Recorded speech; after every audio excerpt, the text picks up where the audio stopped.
but you do feel like you're taking on responsibility to make decisions on someone else's behalf, which you are doing. There's a constant worry and a feeling of guilt. Is this the right decision? And there's no one else to really discuss it with, because ultimately you've got to decide. I had power of attorney and, it was my responsibility to make the right decision.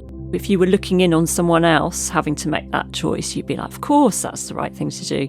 When you're making it for someone that you care so much about, you're choosing things for their life that they would normally have done themselves. It's so difficult. Welcome to My Life with Dementia, a podcast from Dementia UK. I'm Marianne Jones. I'm a journalist and podcaster and an ambassador for the charity.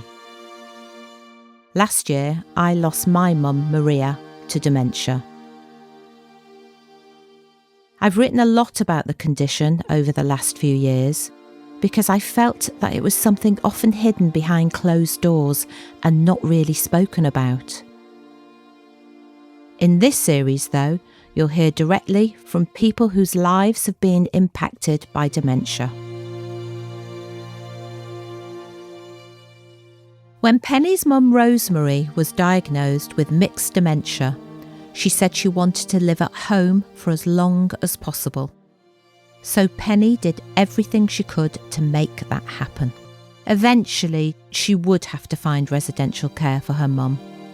But she had to find a place that was truly right for Rosemary.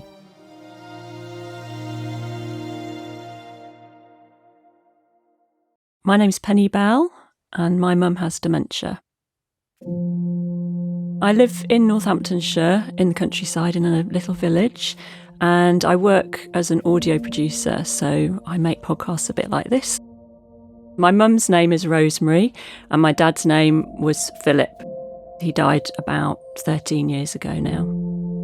My mum was originally from Scotland. My dad was from Hertfordshire, but through twists and turns, they ended up in Oxfordshire. So I grew up there and more or less lived in the same house for all my growing up. And my parents lived in that house then for 50 years. My dad was the local dentist in the town. Everybody knew my dad, and we weren't allowed to walk around the town eating sweets or anything like that. We had to be really careful. What I used to do was go to the sweet shop when I was catching the school bus home, which was in a different town where nobody knew me or who my dad was, and I could buy whatever I liked, eat it on the bus.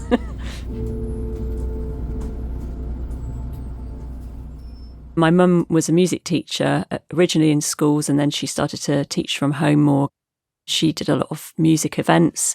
She started the music festival in the town, and she was always in choirs and accompanying people for things. So I felt like we had a really strong connection to everybody in the town that we grew up in. She was an only child, and so she was really encouraged with her piano playing. And she ended up going to quite a good school in one part of Scotland with a fantastic music teacher who said, "This is what you need to do." I think Mum was very keen to leave Scotland. She was quite a lively character, very chatty and bubbly, and I think she saw something exciting about going down south. And so she wanted to go to London to study music. And amazingly, her parents agreed. And not only did they agree, but they moved themselves down south so that they were all together.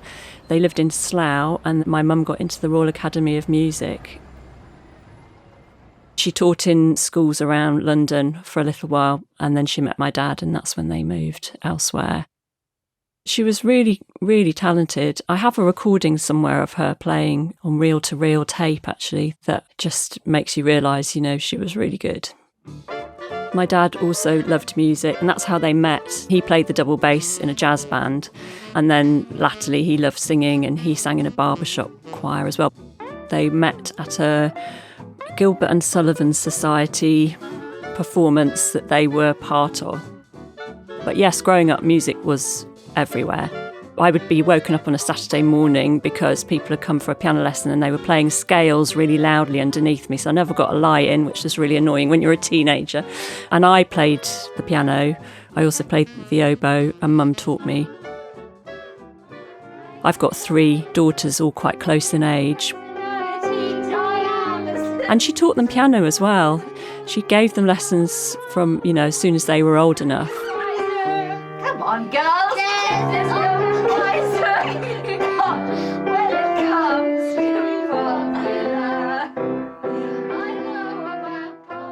In 2012, Penny's dad was very unwell, and that's when she first noticed the early signs of her mum's dementia.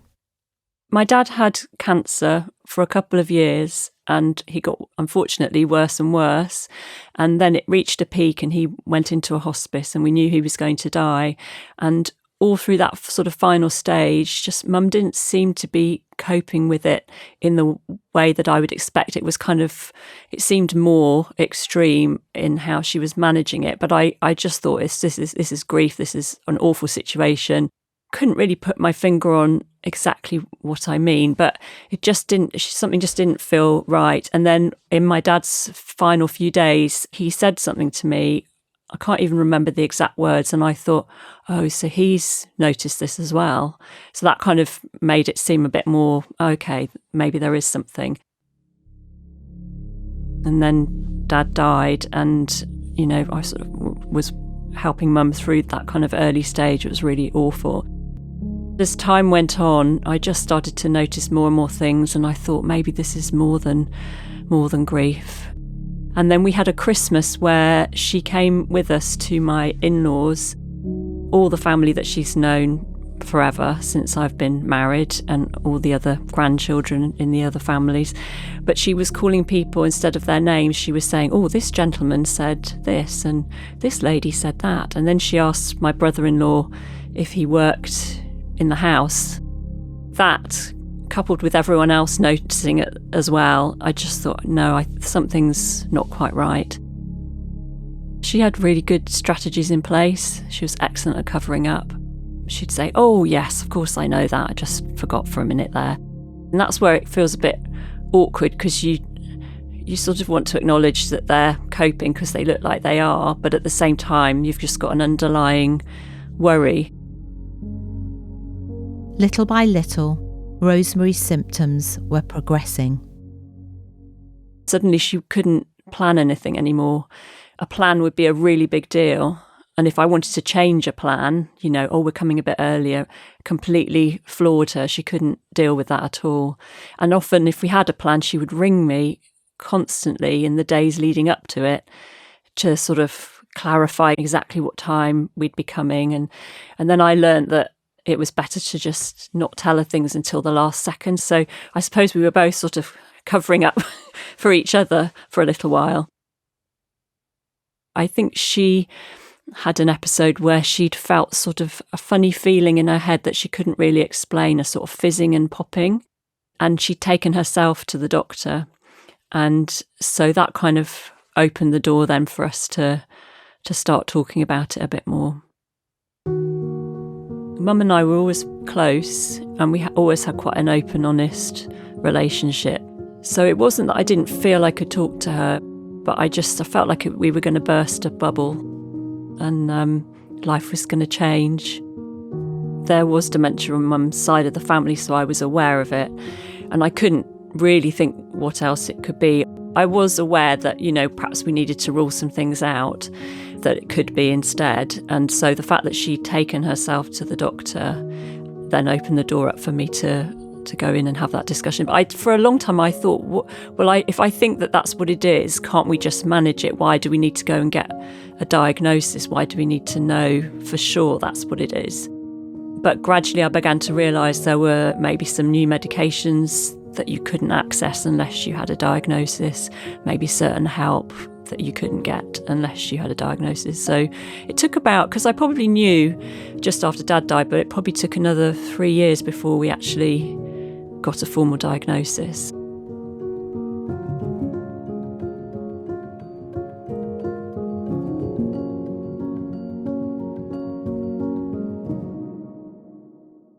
Rosemary was diagnosed with mixed dementia in 2016.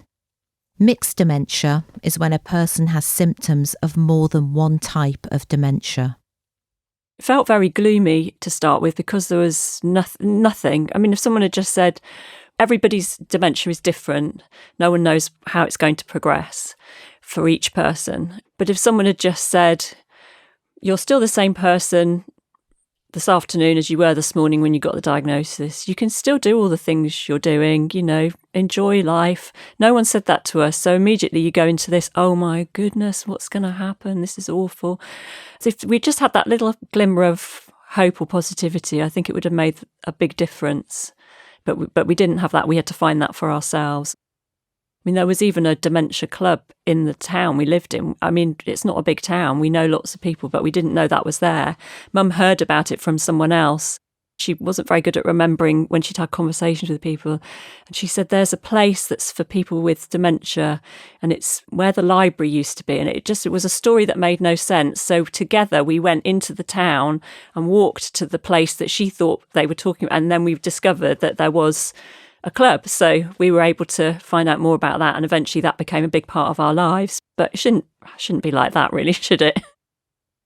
I'm lucky that Mum is such a chatty, open, honest person. She never wanted there to be a stigma. Once she had the diagnosis, she was up for telling everyone straight away, everyone. She wanted to learn everything she possibly could about it. We had no information when she was diagnosed at all. She was able to get medication to help sort of slow things down a little bit, which was great. But when I asked, what do we do now? What are there places we can go? Nobody seemed to really have any answers. So Mum was really keen to find out. I think she took a book out from the library about Alzheimer's, and I went to something called the Alzheimer's Show and kind of found out stuff myself. I Googled things just to kind of just arm us with some information, and Mum was kind of up for that. At the very beginning, not long after she was diagnosed, we went to see a care home.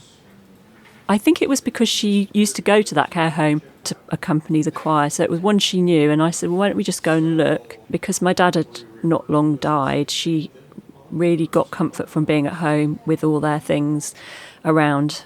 We did talk about how she wanted to be at home for as long as possible. We both knew maybe eventually there'd be a point where that wasn't possible, but I just really worked hard to make sure that that's what happened.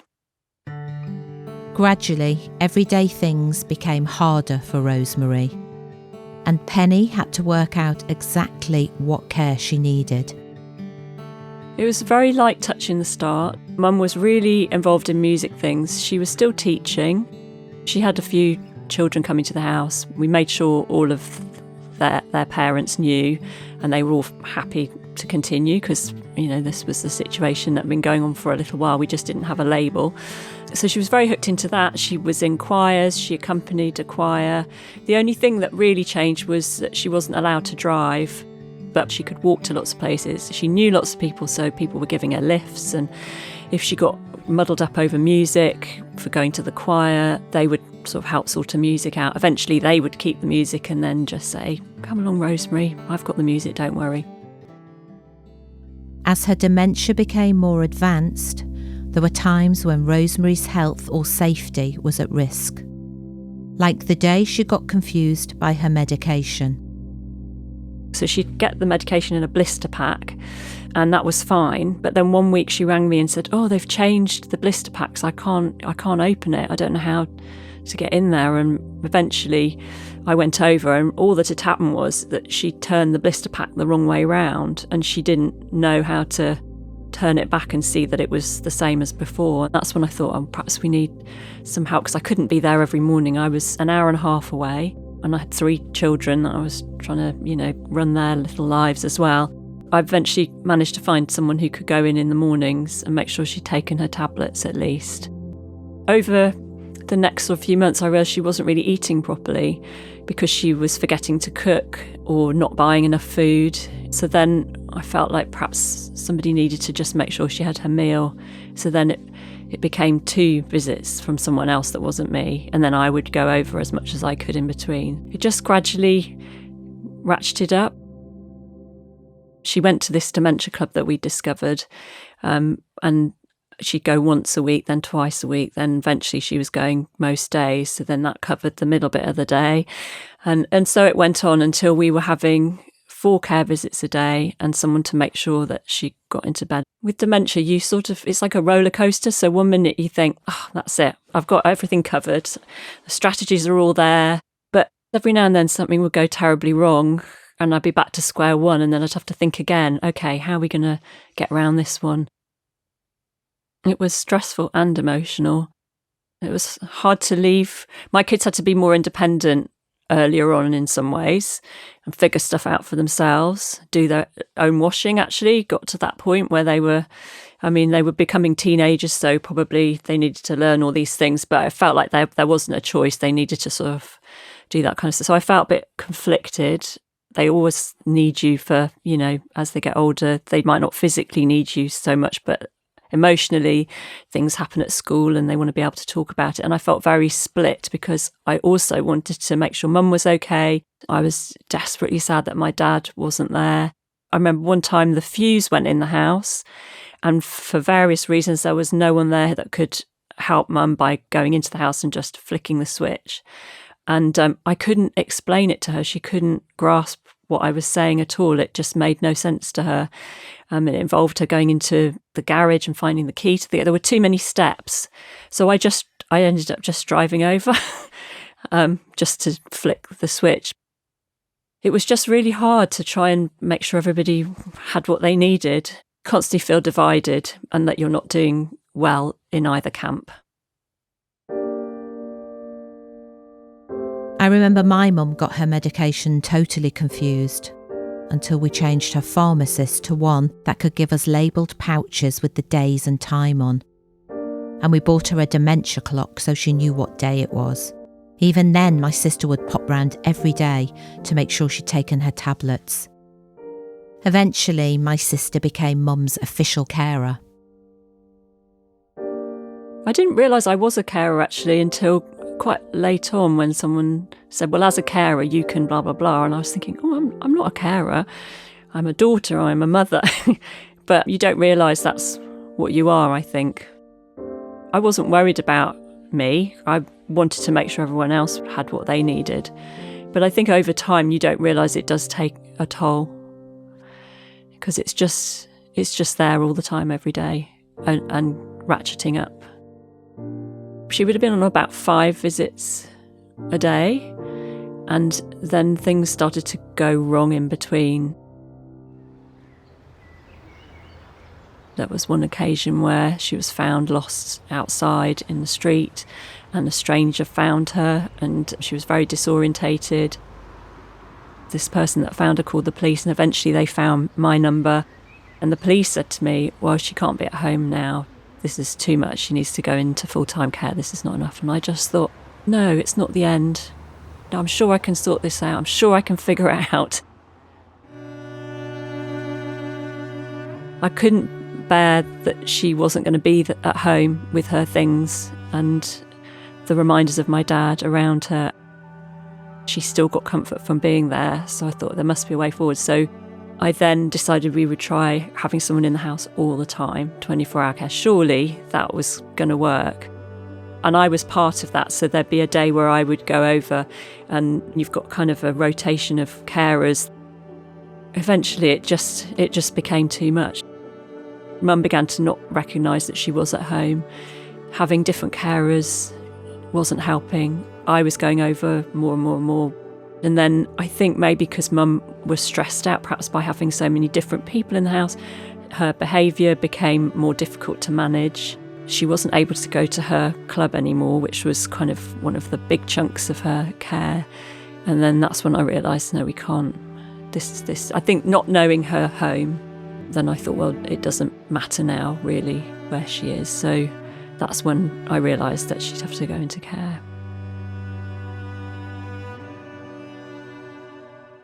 It's very much down to you to find somewhere, certainly at the time that I was looking. And also, if you need somewhere quickly, you don't always have a lot of choice. We were lucky that we could look for ourselves, but at the same time, you don't know what you're looking for. Penny had to learn what was important in a home for someone with dementia and what was important in a home for Rosemary specifically. I went to look at so many homes. I was also in a dilemma about, Mum loved the town she'd been in for so long. Should she stay there where her friends were, or should I move her nearer to me? Honestly, I was driving all over the place looking at homes here and homes there. And in the end, we reached a point where she needed somewhere right away. And so I picked somewhere and it was near to me. And she went sort of for respite for 2 weeks to see how it went. And I thought, well, if this works, let's do this. But there was something about that home that wasn't right for Mum. And I felt really bad about that, but it wasn't right. Penny moved her mum back home again, reinstating all the carers and support while she looked for a different place. I found somewhere else and she went there and I thought, this is it now, this is it. But unfortunately, the communication with someone with dementia, it just wasn't there in the way that I would have liked, and I could see that it was affecting Mum in how she was behaving. At that stage, thank goodness, I'd found Dementia UK's Admiral Nurses. Admiral Nurses are specialist dementia nurses supported by Dementia UK.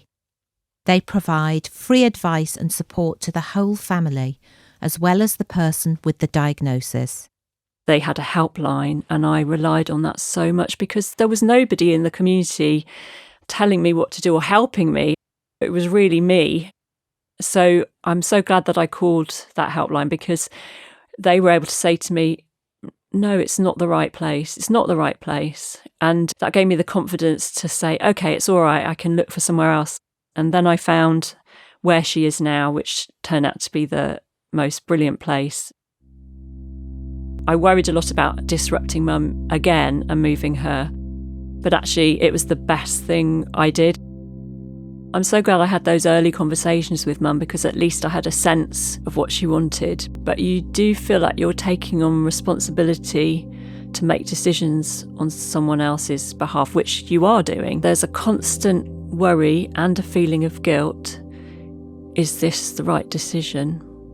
And there's no one else to really discuss it with because ultimately you've got to decide. I had power of attorney and, it was my responsibility to make the right decision. If you were looking in on someone else having to make that choice, you'd be like, of course, that's the right thing to do. When you're making it for someone that you care so much about, you're choosing things for their life that they would normally have done themselves. It's so difficult. And I still feel guilty now because I worry, do I visit her enough? Has she got all the things that she needs? Would she want that? Would she not want that? Have I stayed long enough? Have I overstayed? Is it too long? Should I go more frequently but for less time? I feel guilty all the time. The only thing that's good now is seeing her so content and settled in her environment, and that she doesn't know who I am specifically, but she knows that I'm someone that she likes. I take comfort from that.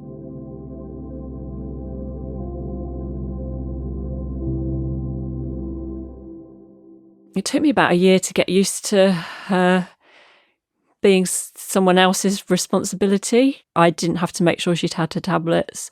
I didn't have to make sure she had her clothes there. And that was really weird that year. And I went a lot. I was just like, is she definitely all right? Is it okay? But she settled so quickly and easily. She had freedom to be herself. And after that year, I began to sort of bed into, okay, this is our new normal. I think it's shifted my thinking on residential care. I mean, I know I'm lucky that we could choose where Mum went. But my visits now are, as much as I feel guilty and I worry about her, when I go, what we have is the quality time together for however long that is, however long I go that time, where I can just sit and hold her hand, or we can look at some photos, or I can play the piano to her. I'm not having to think about sort of her physical care in terms of what medication she's taking and has she had a wash today. It does mean that you're free to see her as her.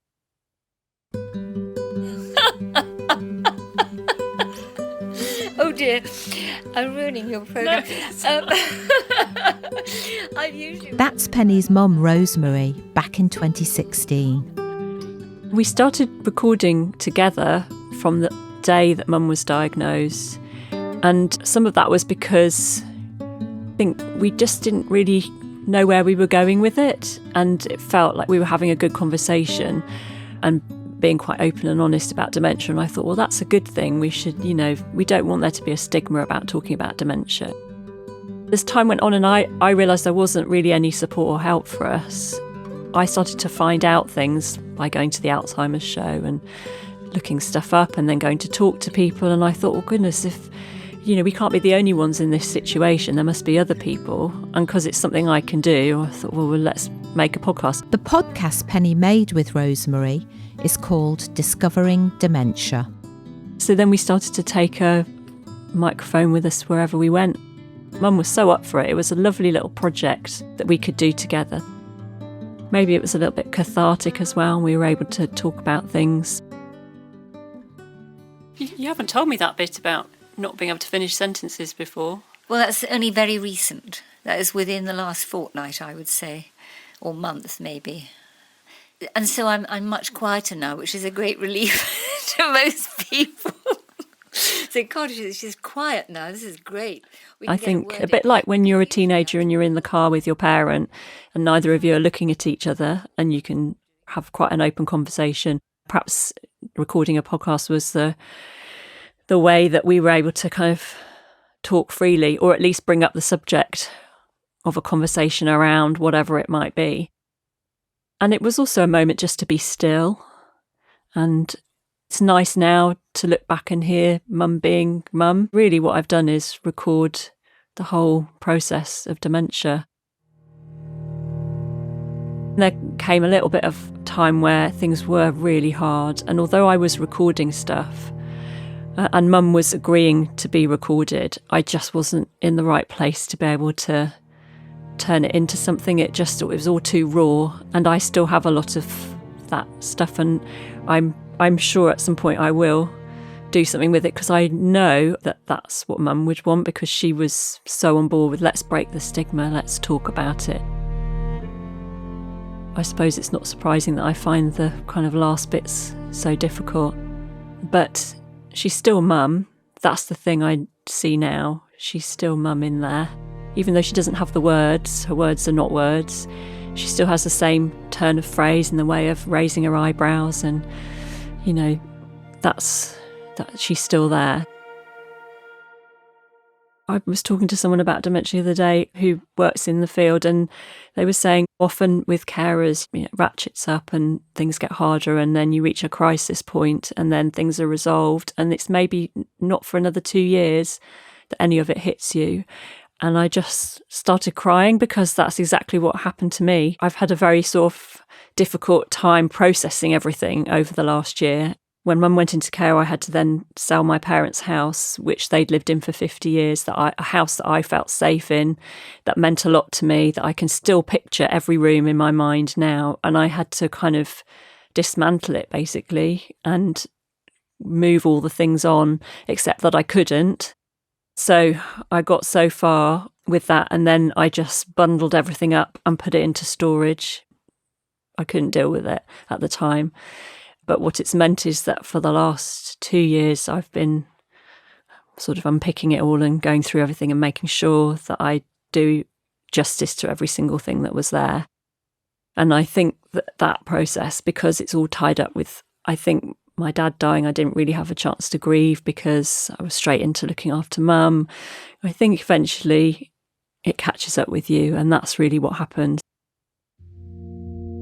But also there have been some joyful moments, like I found all the Sydney film that they took, and so I've been able to look at that and sort of be reminded of happy childhood and that kind of thing. So hopefully the end result will be lots of positive memories.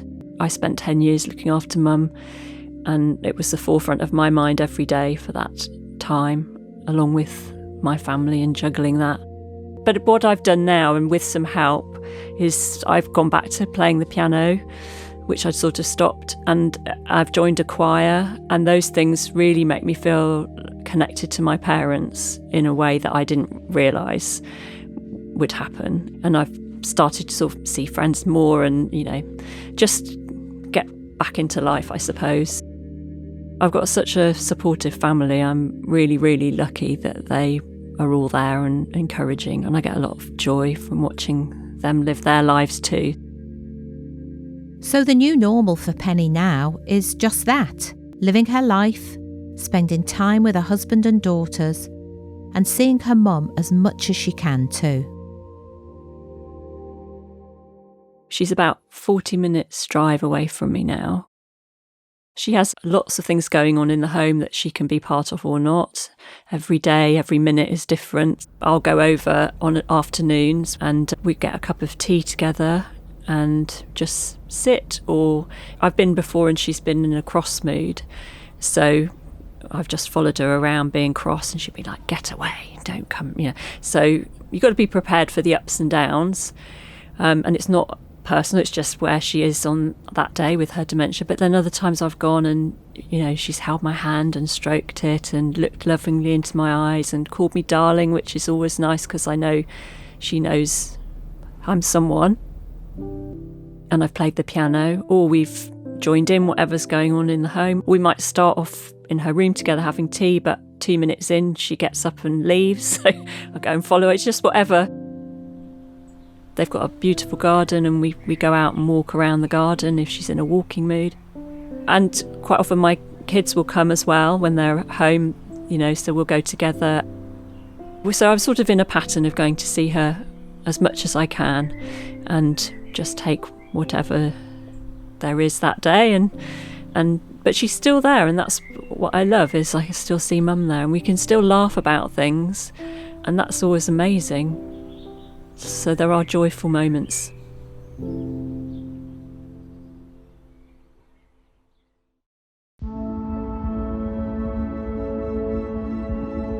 A huge thank you to Penny for sharing her and her mum Rosemary's journey with dementia so far.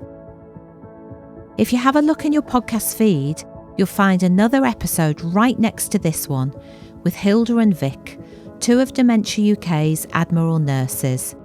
They dive deeper into some themes from Penny's story, offering advice from their perspectives as specialist dementia nurses.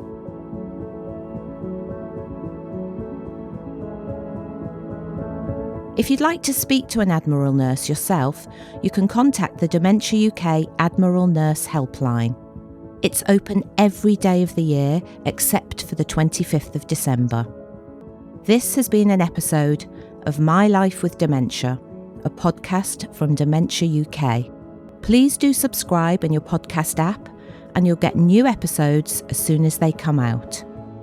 You can find lots more information about the things we've talked about in this episode by visiting the Dementia UK website. It's dementiauk.org. Thank you so much for listening.